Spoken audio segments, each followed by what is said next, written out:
Hello and welcome to my first time playthrough of The Legend of Zelda on the NES.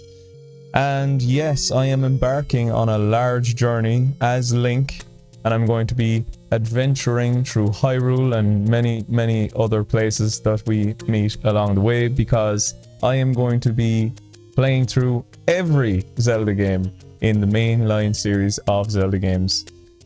And yeah, we're going to start right here on the NES. I have never finished any Zelda game. I have only played one Zelda game for any considerable amount of time, and that game is The Legend of Zelda Link's Awakening on the Game Boy. And I actually played Link's Awakening DX on the Game Boy Color growing up. I'd say I may have done one dungeon, two dungeons maybe in that game, but I am what you would class as the opposite of a Nintendo kid.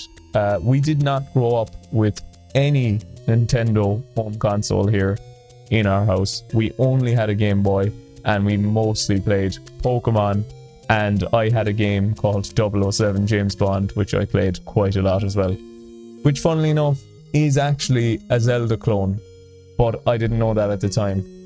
I've kind of never really been drawn to any of the mainline Zelda games. I've never been really drawn to any Nintendo property, to be honest, growing up, because I was a PC gamer and I was also a PlayStation gamer. That was my first home console, so I kind of completely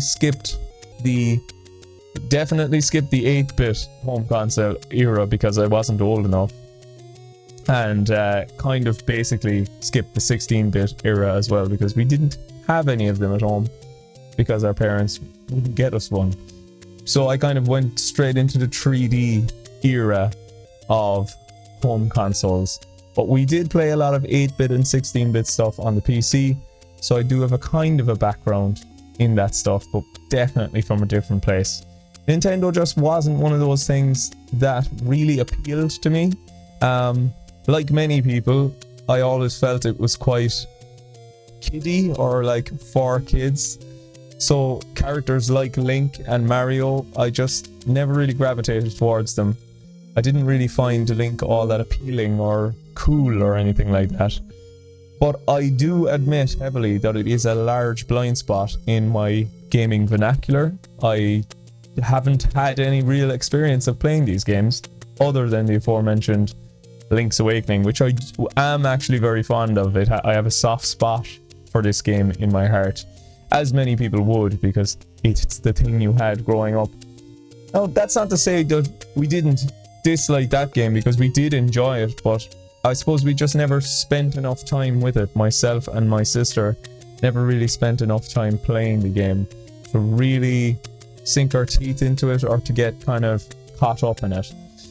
So anyway, yeah, I've been doing a lot of, we'll say, humming and hawing about how I'm going to go about playing The Legend of Zelda on the NES. And as you can see here, I do actually have an NES controller, but I do not have an actual NES. Now, I'm a person that really likes playing games on OG hardware. I would have loved to play this on an OG NES with a cart on a CRT, but I just cannot get my hands on one at the moment. They're quite expensive where I live, and there's kind of none around at the moment. But what I did decide to do, instead of emulating it, I wanted to play it in a semi-official capacity, and I didn't want to go through the rigmarole of hacking anything such as my Nintendo Wii. So what I ended up getting was the NES Mini Classic Edition, or Nintendo Classic Mini. And this apparently is an unboxed version, as you can see there. Unboxed from CEX. I got the box, I'm delighted with it, and yes, it comes of course with Zelda and Zelda 2, which I will also be playing when I get there. So yeah, because this is my first Zelda game, I've nothing to go by other than my friend who's a massive Zelda fan. And he has actually, I've watched him play through both Link to the Past and Ocarina of Time. And they were fun experiences.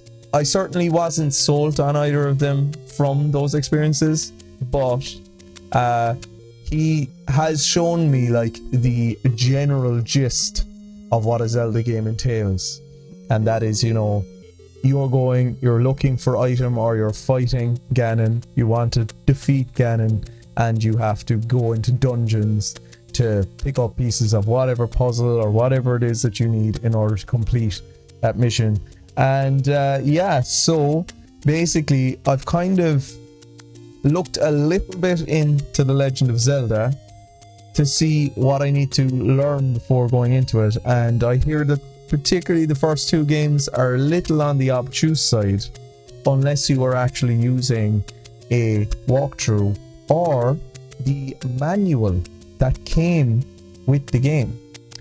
And what I've decided to do for this playthrough is a bit obtuse, because I couldn't get my hands on a manual because I couldn't buy a copy of the game. So I've actually ended up printing out the entire manual for me to use as I play the game. And hopefully that'll come in handy.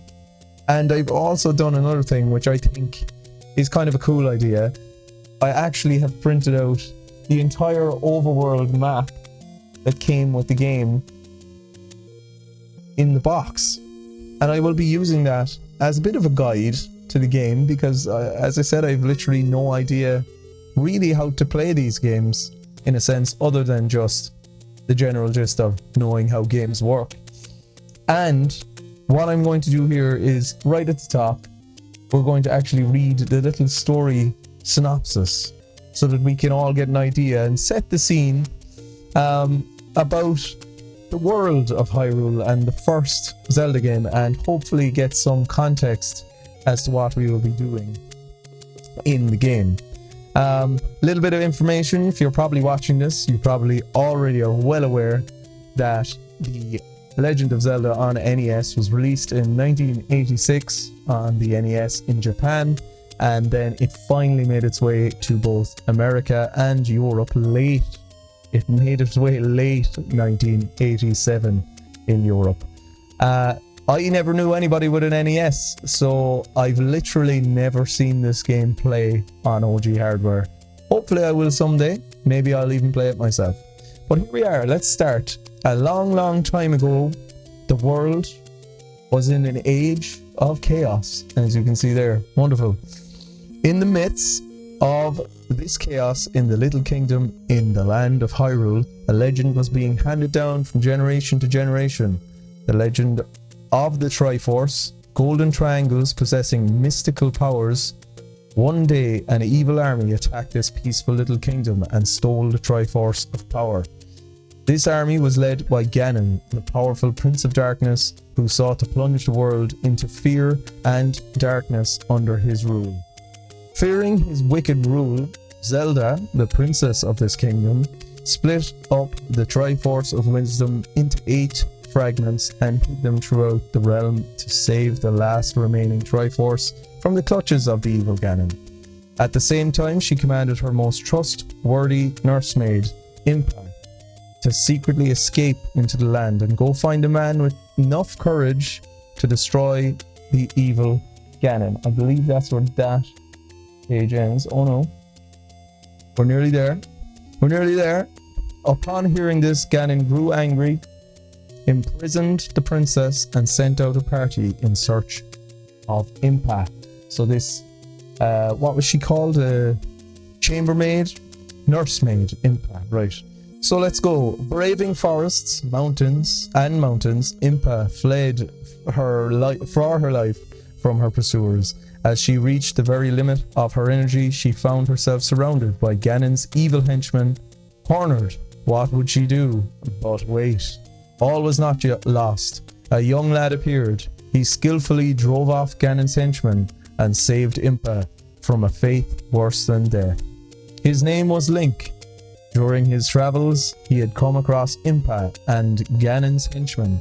Impa told Link the whole story of Princess Zelda and the evil Ganon. Burning with a sense of justice, Link resolved to save Zelda, but Ganon was a powerful opponent. He held the Triforce of Power, and so in order to fight off Ganon, Link had to bring the scattered 8 fragments of the Triforce of Wisdom together to rebuild the mystical triangle. If he couldn't do this, there would be no chance Link could fight his way into Death Mountain where Ganon lived. Can Link really destroy Ganon and save Princess Zelda? Only your skill can answer that question. Good luck. Use the Triforce wisely. So yeah, there we are. The Triforce of Power. These are all things I hope to get intimately familiar with. And of course, Ganon. And what I think is really cool about that little background there is that actually is a map of the overworld behind all of that little story beats. So yeah, I didn't know any of this about the original Legend of Zelda, that Ganon already existed in this world, in this particular one, and you know, Zelda was kidnapped and Ganon was trying to take over the kingdom and obviously take the Triforce of Power, which I suppose gives you power. And yeah, then she sent out Impa, and this chambermaid went and basically told Link that things were going bad. And we actually have a little picture there, as you can see. That's Impa dying and telling Link all about what was going on, and you know, he must stop Ganon and get the Triforce power.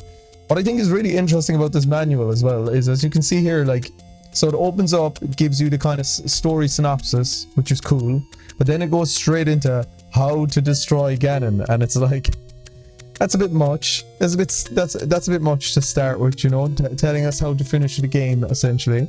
But basically, what this has then is a kind of little story with kind of lovely pictures, as you can see, that kind of tell the kind of rough idea of what the game will look like as you play, or at least it kind of gives an idea of what the game actually really looks like, as opposed to the pixelated, beautiful pixelated art that we will see. So yeah, again, more needless information for people who are already well aware as well. The Legend of Zelda, of course, was created by Shigeru Miyamoto and another man who I've forgotten the name of. I think it's here somewhere. I had it up, but I've forgotten his name. Yes, there he is. Takashi Tezuka is the other man. So they were the two designers on The Legend of Zelda. And yeah, you know, the whole story goes that Shigeru Miyamoto basically wanted to kind of make a game that was quite different from anything else that certainly was coming out at the time, and he wanted to kind of take his own childhood experiences of being a child and going around his like local area, into woods, into old abandoned buildings, climbing towers, climbing trees, and he kind of wanted to create an experience like that. So Zelda kind of contentiously has, a lot of people think it has a different genres, but I think the easiest way to describe Zelda would probably be an action RPG. I might get some hate for that. I don't particularly like Shigeru Miyamoto. I don't know what it is about him. I don't think he's particularly amazing. But then again, maybe it's just because Zelda and all of Shigeru Miyamoto's games have completely gone past me as my life has gone on. I've just always felt him and Nintendo in general are highly overrated.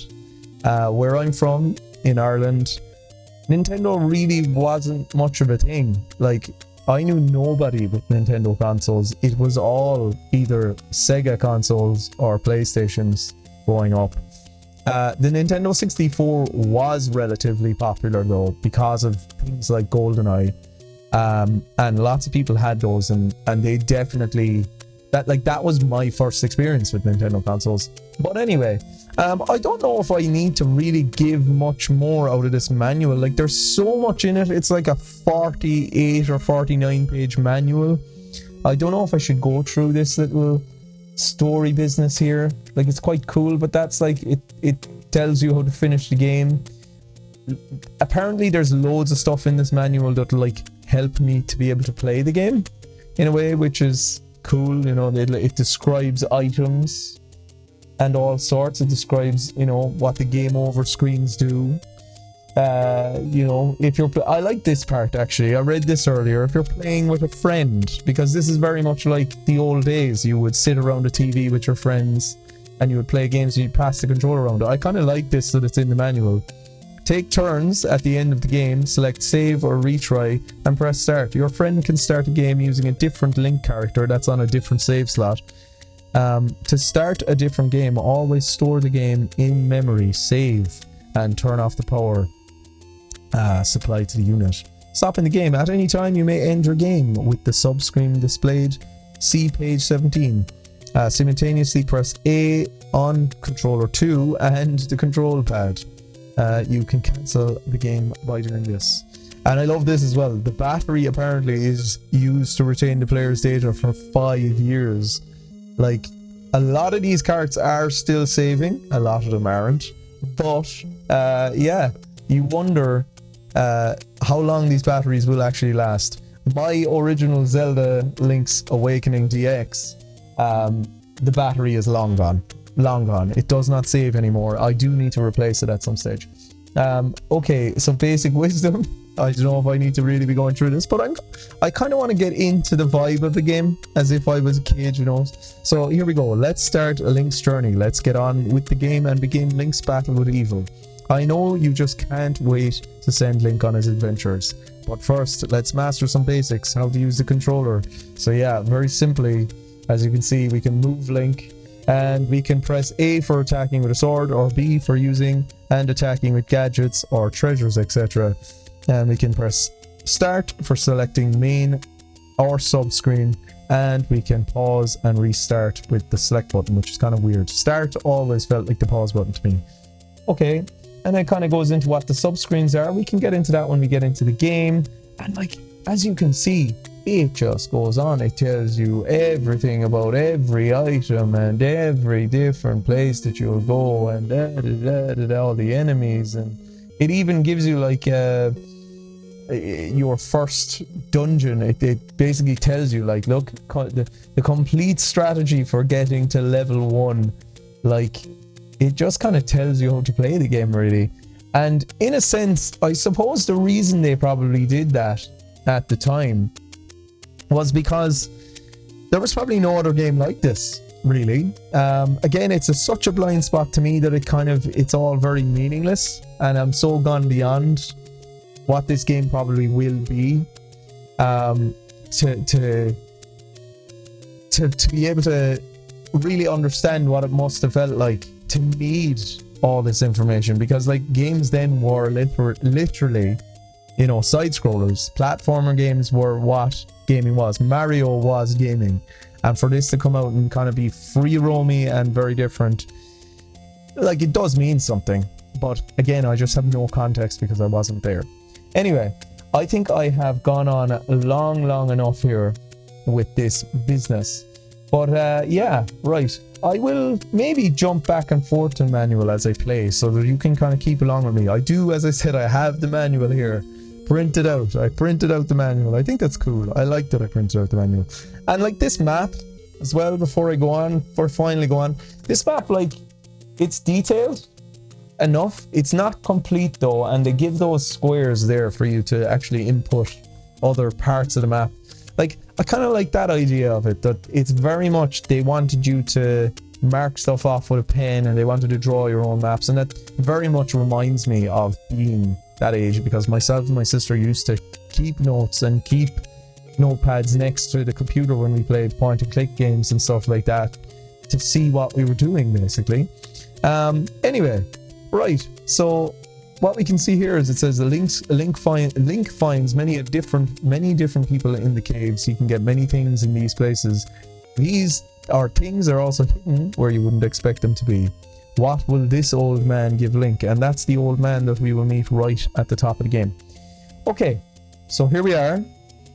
We are in The Legend of Zelda, and we're going to wait for this to go around just one more time so that we can all, please look up the manual for the details so we can all see the wonderful intro screen. Here we are, The Legend of Zelda, 1986 Nintendo. Push start button to begin. Let's go through this text crawl and read it out, and then finally we'll get into the game. I'm sorry for the big long rambly intro, but as I said, this is my first time playing Zelda.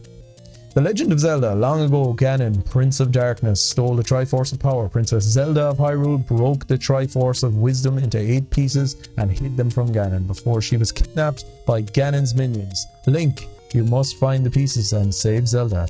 All treasures. You've got a heart, a container heart, fairy, clock, rupee, 5 rupees, slightly different, life potion, second potion, which is red, letter, food, sword, white sword, magical shield, boomerang, magical boomerang, bomb, bow, arrow, silver arrow, blue candle, blue ring, red ring, power bracelet, recorder, raft, step ladder, magical rod, book of magic, key, magical key, which has a lion's face or something on it, map, compass, and of course the Triforce of Power. And we will please look up manual for the details. So we kind of have a little context to start the game there.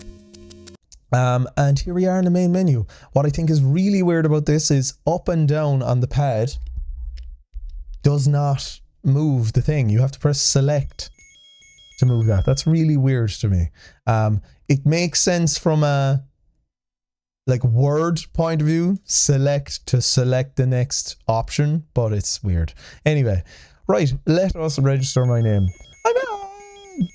I'm making weird noises. I'm kind of excited really to begin this because I've just been so down on Nintendo in general my whole life, and the older I've gotten, I've kind of softened on my point of kind of hating it or holding it in contempt for existing. I think what I dislike really is that like every time one of those new Zelda games come out, like when Breath of the Wild came out, and people are still going on about how the best game of all time is Ocarina of Time. I'm sure Ocarina of Time is a great game, but like the best of all time, one, that's a really hard question to answer anyway because there are so many excellent games in the world, but come on. Right, so there's our Link. I'm going to name him the name of the channel because why not? I was going to maybe name him Link, but this is one of the first games I've played on YouTube where I got the option to put in the name, so I'll put in my name. Anyway, register, and there's our man. There's Link. There is our Link. And Link's sprite is a little weird. Like, what is the green over his eyes, or are they his eyes? And does he just have big black bags under his eyes, or are his eyes really big? Are they really anime? Okay, without further ado, here we go, and you are launched straight into the game. Of course, I haven't mentioned him yet. Mr. Koji Kondo will be joining us on our adventures. Now, I don't particularly like Shigeru Miyamoto. I don't really know much about the other gentleman, Takeshi. What was his name? I feel really bad, but just don't know the guy's name. What was his name? Takashi Tezuka. Takashi Tezuka. Yeah. But Koji Kondo, I have to say, beautiful music, Mr. Kondo. Like, I can absolutely tip my hat to that. If I don't like Zelda's music and Mr. Koji Kondo's music, chef kiss. It's beautiful. Absolutely. Right, so here we are. And we have began, I suppose so, where we're starting is probably where Impa has died. This is where this character Impa, who I've never heard of before today. So there we are. Impa is a character. And apparently we will follow the little guide that we have. I'm going to try to do the first dungeon. That's what I'm going to do today. The Legend of Zelda ABCs. The complete strategy. Right. So, there's Mr. Takeshi again. We'll come back from Takeshi. Right. The complete strategy for getting to level 1 Eagle. And they're not called dungeons in this game. They're called levels, which is kind of weird. There's a lot of stuff actually. And the Master Sword, which I know of, is missing from this game as well. The complete strategy for getting to level 1. Eagle. So the levels or dungeons have names as well. So Eagle is one of them. Your first attempt at the Legend of Zelda, and you're probably thinking to yourself, that is very hard. It's very hard. Well, we're going to help you out in the following pages and teach you how to reach the first Triforce fragment. First, go into the cave. When Link sets out in his travels, he can see a cave before him. Go into this cave. Okay, I will do that, game. I will go into this cave. I kind of know this already because I've had a run around the game, but I think it's fun to kind of go through it as if I never had played one of these games before. It's dangerous to go alone. Take this. Okay, Mr. Old Man. And these burning fires. I actually can't go up and touch the lettering. Okay. There we are. We have a sword. Brilliant. I still can't go up there either. Okay. What I was thinking as well is, like, I can imagine again starting in this game and like you've three paths and a door. Like the door definitely sticks out as this is the special thing on this screen, you should go there. But like I imagine if you never played anything quite like this and you were used to arcadey style games, I can imagine being quite overwhelmed and going, well, what do I do? So that's probably why they filled the manual to the brim with this stuff. And so anyway, it says, of course, now get the sword. You can look at this as well, why not?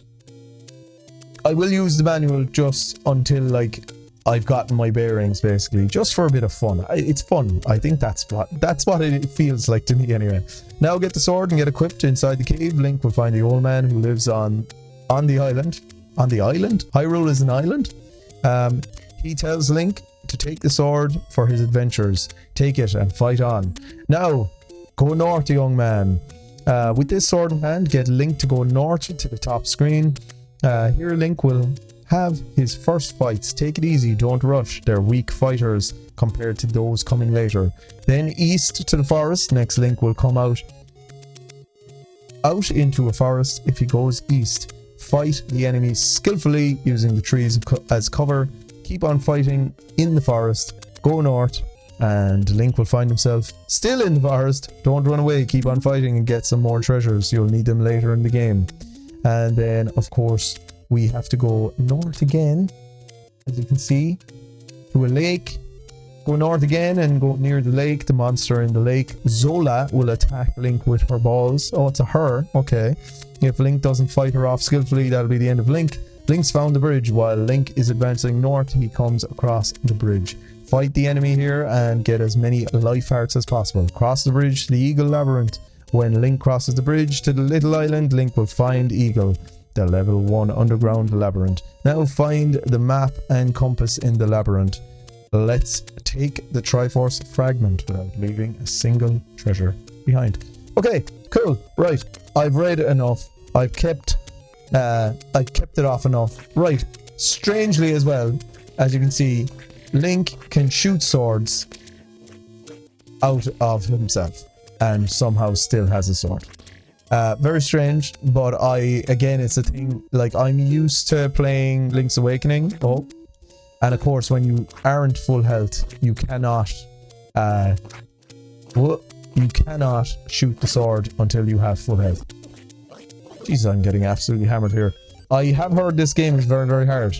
Like, it gets very, very hard, and I'm not sure yet whether I will end up using save states or not. I do have the option, of course, here. I'd rather not use save states, but like if I have to, I may end up using save states because it's just like it's my first time. It might get too hard for me, and yeah, we'll see how it goes. But anyway, exploring around the world, killing more of these things, and these things have names as well, and I will see what they are. They're actually on the map. The map oh, for God's sake, that's what I get for staying on that screen. Ah well, you didn't see any of that, but here we are. Yes, as you can see, Zelda, Link. You see, that's another thing about this series, isn't it? The everybody probably was calling him Link or Kim Zelda back in the day, but Zelda, of course, is not Zelda. So these are called Octo Rock. Right, Octo Rock. Okay, so I'm going east now again. Yeah, towards the lake. Is it east? No, it's not east. I've gone the wrong way. I'm all over the place. I'm all over the place. I absolutely will say screwed up at the start of that. Okay, there we are. So there are some Octo Rocks. I'm not sure as well whether characters spawn or respawn. I've no idea. Like, I don't know if they stay dead from screen to screen. Do you have to re-kill them every time you go onto a screen? There's a fairy. I suppose I can pick her up, but like, I think what the fairy does is gives you full life. I think I've completely gone the wrong way already. After all my talk, after all my looking at... Ooh. Accurate slowdown, too many sprites. Here we are. This is the screen I want to be on. So those Zolas are apparently one of the most annoying enemies in the game. And I can see why. Because, oh god, right at the start they shoot an unstoppable bolt, like you don't have anything to stop that with. Where is the lake? I'm all over the place. Where is the lake? Is it up this way? Doesn't look like it. Where am I going? And I even have a map. I can look at the map. The map will guide me. Right, I can even pause. I can pause. Okay. I am too far left. That is where I am. So back left. Back to the left. Right. I feel completely stupid now for leaving that manual up on screen when I should have been showing the gameplay, but here we are. Hopefully it wasn't for too long for you, viewer, and I apologize. As I said, I've just never played any Zelda games before. Right, here we are. There's a new enemy. Don't know what they're called, but they come out of the ground and they're also quite annoying. Can I have some health? Can I have some health? Can I please have some health?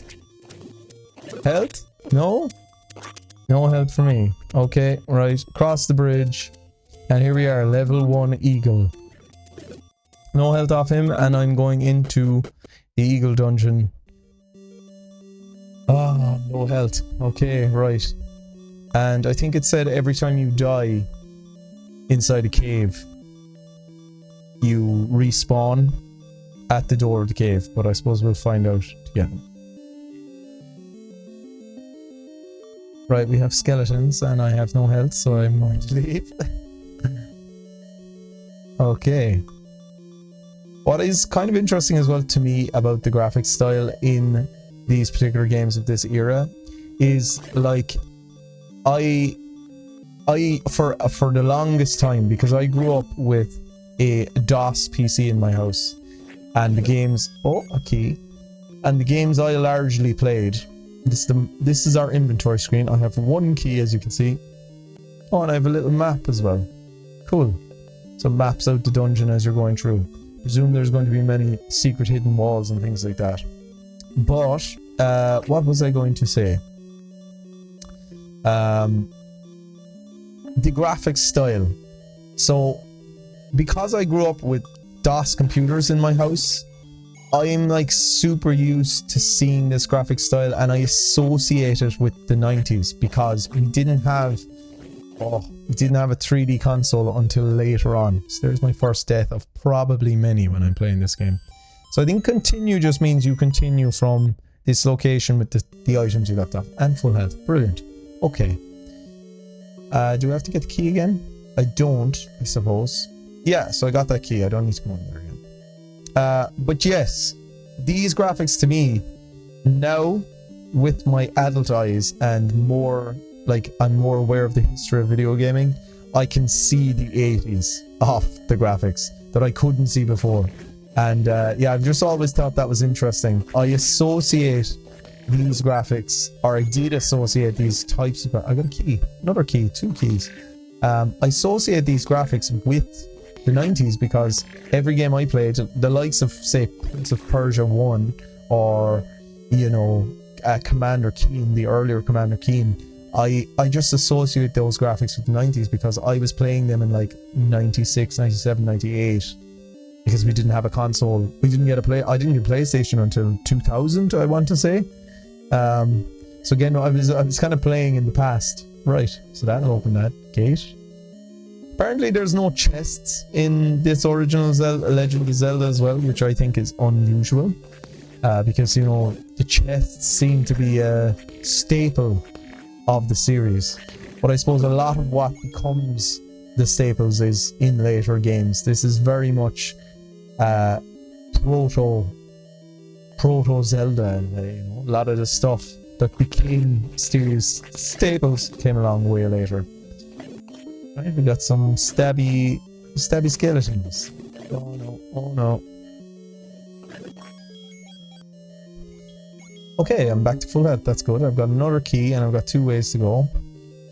Apparently as well, the manual, it tells you that you should make maps of the dungeons for your own, you know, so that you don't get lost or whatever, or that you can make notes about, you know, secrets that you found or things that you remember seeing that you couldn't get any access to. That's the thing as well that happens. So you go into a room, a door will lock, you'll have to kill the enemies to reopen the door. So I'll continue on my merry way. Oh, I didn't fully press up. What are they? I have no idea. They are literally droplets of oil. Now, I do know that you can push blocks because, again, I've played a little bit of Link's Awakening and I've seen my friend play Link to the Past, or yeah, Link to the Past. There we go. Yes. I'm a Zelda master already, right? Okay, let's go into that door. Level 1. Ooh, why is this loading? Eastmost Peninsula is the secret. I feel like I should take that down. That feels like a note that I should take down. I'll remember it. Assure you, I'll take it down on my phone. That's what I'll do. Next time I'll get a pen so that I can make these notes. You know, Eastmost Peninsula is the secret. Okay. Next time I'll get a pen and I'll be putting these on my map. Okay. Thank you very much, old man. Oh! I can actually try... Whoa! Can I kill the old man? The old man doesn't like that. Okay. Thank you. Is he gone now? When I go back, will he be... What? It's closed. Open again. So is he gone or is he still there? Ah, cool. Okay. He's there. And there's no text boxes or anything in this game. You can't talk to them. Okay. Right. Eastmost Peninsula. Like, I presume that's something to do with the overworld. So I read in the manual as well that these are considered underworld. So the dungeons are... Overworld is the area we walk around, and underworld is all these areas. Okay, that's a letter, is it? Ah! There's a literal map. So we've discovered a map that shows us the shape of the dungeon up the top left. Cool, that's handy. So am I going to be having to go around and like pushing every single block just to make sure that one doesn't push and do something secret? Okay, right, we have a key. We'll open this door. Right, I haven't taken on one of these enemies yet. 3 hits, is it? 3 hits. Oh, he dropped a bomb. Oh, they're boomerangs. They're shooting boomerangs. Ah, I got a boomerang myself. I have a new weapon. Oh my god, I'm picking up so much stuff. Use B for this. Do I have a certain amount of boomerangs, or can I use the boomerang as much as I want? That's cool. I like that. I like that. I hope, like, I do hope that I come away from the Zelda experience in general. Whoa! Oh, I've heard of these guys. They're not very nice. Right, pick up the key. Do I need to push any of these? I've heard of them guys. They pick you up and put you in a different room or something. Whoa, that's a dragon! Oh my god!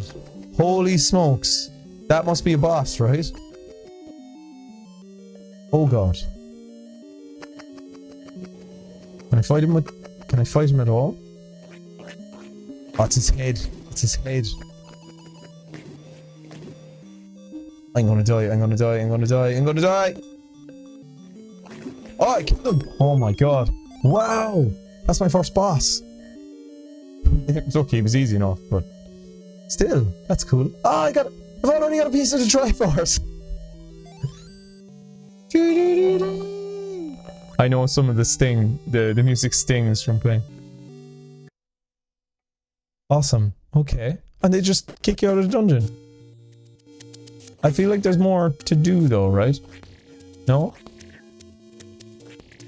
I hope there's nothing in this game as well, because I have heard, I think it's a good idea that I did a bit of, we'll call it extracurricular reading about the Zelda series just before I started this. That I have heard that in Zelda 2, like, you can end up going through the game and missing out on something, like a thing that you have to do and then having to go back through all the dungeons to do it. I will get there when we get there, but yeah, I hope there's nothing that I missed out on in reading this, that like if I don't do a certain thing in this game I'm going to die or something like that. In terms of the save states as well, I'm going to try my very best not to use the save states. What is the boomerang for if it does no damage? What is the boom? Oh, the clock. The clock works exactly like Castlevania, so the clock is just stops them in place. That's handy.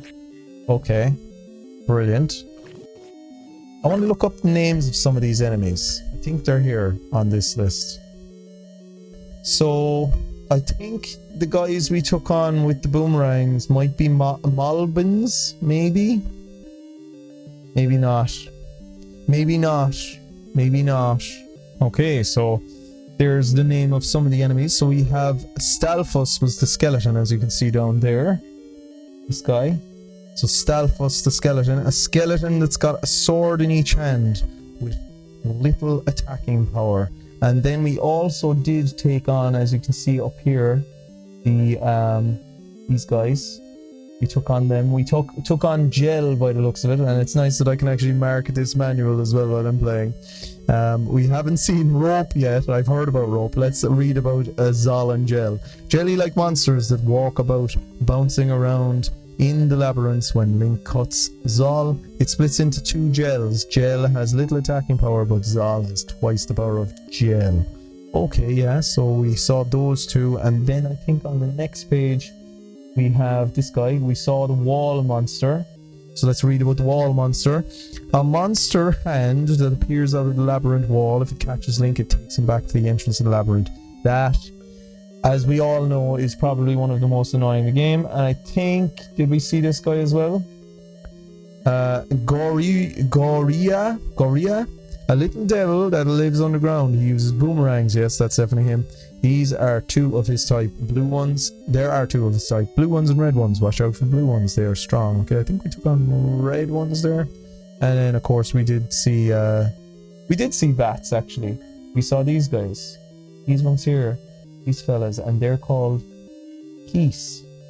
Right, so, Vire is the devil that controls the Keeses. When Link cuts it with his sword, it turns into two Keeses. Keeses have a little attacking power, but Vire is a little stronger. Okay, cool. And on this page up here as well, as you can see, we have the Eagle dungeon, which we can kind of cross off, I suppose, and we'll be moving swiftly on to the Moon dungeon. That is literally a swastika. We have the snake, a lizard, dragon, demon, lion, and death mountain, of course, with a skull. Very good. So there are 9 labyrinths that we need to find. But I might be not wrong in thinking. I might be right actually in thinking that there might actually be a 10th hidden dungeon as well, or something like that. But we'll get there when we get there. It's kind of cool. I like being able to refer to the manual. That's kind of fun. That's fun. Okay, is there something in here that I haven't looked at? There is. That's the compass. Yeah, okay, I can get them with the boomerang. I'm liking boomerang when I can kill people. Brilliant. Okay. We got a compass as well. So what does the compass actually do? The compass is just there. The compass actually maybe gives me the location I'm supposed to head to. Because I can see now up on the map on the top of the screen that it actually has changed. Okay. Cool. Cool. Let's fight more bats. Keeses. Is that how you pronounce it? Keeses? Die, bat. Brilliant. I've opened that door. And I don't think I went up to the... I don't think I went into the left. I did go into the left here after pushing the thing. And I found out about the East Peninsula or whatever the guy said. The Eastmost Peninsula is where the secret is or something. More of these gels. I suppose this is probably the way in most Zelda games though. Dungeon 1 is probably pretty short and pretty easy. So I shouldn't really be getting my hopes up too much yet. Yeah. I presume I can't go down there or shouldn't. That guy's holding a key. Give me your key. That looks like a bombable wall. Like, why would they be leading me there if I can't? So I know that you can bomb walls in this game. You can't bomb that wall. And I think that kind of becomes a thing in this game. That later on you end up having to go around bombing walls, or... I might be wrong in thinking burning bushes. Maybe. Right, and this is the last 2 rooms in this dungeon. There with the boomerangs again. Right, I'll get out my own boomerang. My own boomerang. Can I do damage to them? So the boomerang actually is handy for holding people in place. Makes them probably a little easier to deal with overall. A key, another key. And this is the last room, so what's in here? Must be something else. I've seen them things before in the other game. I didn't know they were in this game. Oh my god. How do we move that now? There we are. So where's this leaving me? Weird. The game has moved to a... the bow! I got the bow!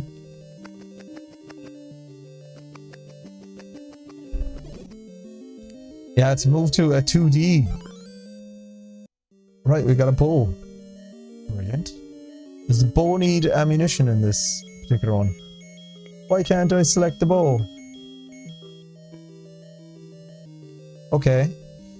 So that truly is Dungeon 1. Complete. So I'm delighted about that. Oh my god. I'll have to fight more dudes. I won't. Okay, so the dudes stay dead once you kill them, by the looks of it. If you are watching along and you know, you see that I forget something or missed something in a dungeon, I'd very much appreciate it if you let me know down in the comments. Because I would like to try my very best to, you know, uncover as much as I can. Did that guy say there was a flute that I needed? Or was it just a compass and a map? I think it was a compass and map is all they said, right? In the manual. Right, boomerang is best for the maps. Or for the maps. For the keeses, for the bats. I do hope I come away from this whole experience having a newfound appreciation, anyway, certainly, for the Zelda series. Oh, rupee. I need it. Give it to me. Yeah. Boomerang him. I like that. There's kind of like...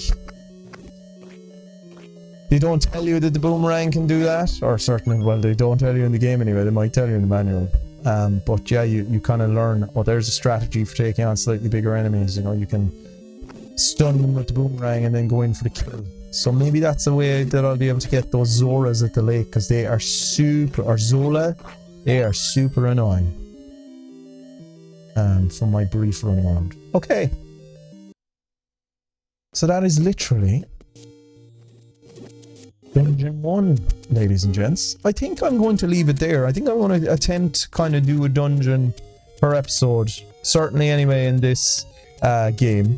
Until things kind of get a bit weirder.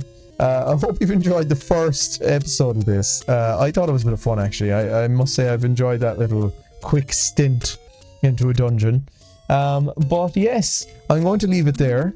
And hopefully next time we will continue on into dungeon number 2, which I think it says it's somewhere here. There it is. Map to get to dungeon number 2. Right, let's have a quick look at this. Which I don't actually think. I think it's the only page I didn't print out because it was a weird size. Oh no, I did. Brilliant. So, map to get to level 2. Underground labyrinth. The runes at the top right are the entrance to the level 2 underground labyrinth. To get here, Link has to go around the outer right of the map and pass through the big forest. Mind your step, don't get lost. Okay, so I see it up here, which I will show to you. I will show to you, ladies and gentlemen, so that you can see where we're headed the next time. This is the map. We're currently here. This is where we are. And we're going to head across the bridge, and we're going to head down, and then we're going to go over this way, probably by the lake. And yes, then we will continue on the next time over this direction, and we have to get to this area up here. I think this is what it's saying is level 2, and I can actually refer to my overworld map and see, because it might tell me where level 2 is. And of course it certainly does say level 2 here on the map, as you can see. And it actually gives me a little bit more of the world on this particular map. So this overworld map, as far as I know, came as like an extra in some editions of the box, and it was kind of like a hints and tips map to help you with playing. So I will be referring to that at some stage in the next episode.